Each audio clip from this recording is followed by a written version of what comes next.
So what is it as a partner? Like, for instance, if I had any suspicions, what should I look out for to find out if my partner trusts me or not? So the important thing is to always be self-aware and aware of your environment, aware of how you are feeling when something happens, right?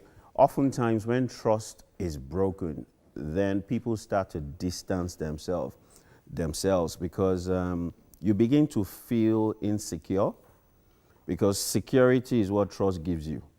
And so you don't feel a sense of security with that person. And so what you naturally and psychologically do is you withdraw. So you will start to withdraw psychologically, you start to withdraw emotionally, and then physically. Okay, so psychologically first. Yeah. When you say psychologically, what does that mean? You start to, think this is not the kind of person that I should be with. Okay. You start to form beliefs and philosophies, around that person. You start to, project upon that person. You start to assume. Make and assumptions. Then that, because they've come back late from work, they're with somebody else. Because, they don't have time to answer your questions, they're trying to hide something, because, you want quality time, they're not sitting down with you, then it means that they're on the phone with somebody else. You start to make assumptions. And those assumptions start to provoke emotions. Right? And then you start to feel hurt. So the withdrawal psychologically leads to the withdrawal emotionally. And then that leads to the physical withdrawal. Okay, so physical withdrawal now, let's just touch on that. Yeah. Physical withdrawal isn't like moving out of the house, I believe. It starts from proximity. Okay. So you don't want to be in the person's space. You don't want to talk to the person. That's where it starts from. Okay. Because you see, you've got a spiritual being, essence, you've got an emotional being, and you've got a physical being.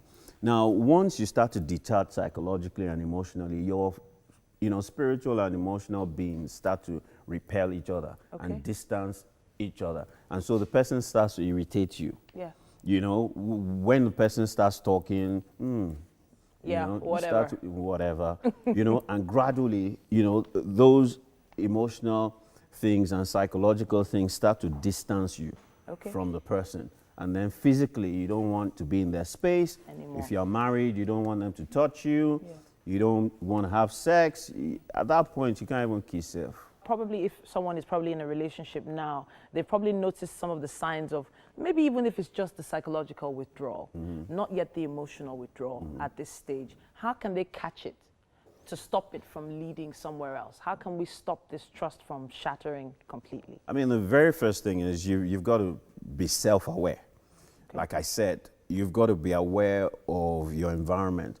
And then your spouse, right? Or your partner. Or you're supposed to know. Or you're supposed to know, right? But, many don't. Then you see the change in reactions, and behaviors. And that's the time when you need to start having conversations. What exactly is going on? And then have open and honest conversations. And then when you start to talk and you start to communicate, right? You realize that, there are, principally two parties involved in that relationship, but we often bring in third parties. So the two parties involved have to identify what they've done wrong and who the perpetrator is.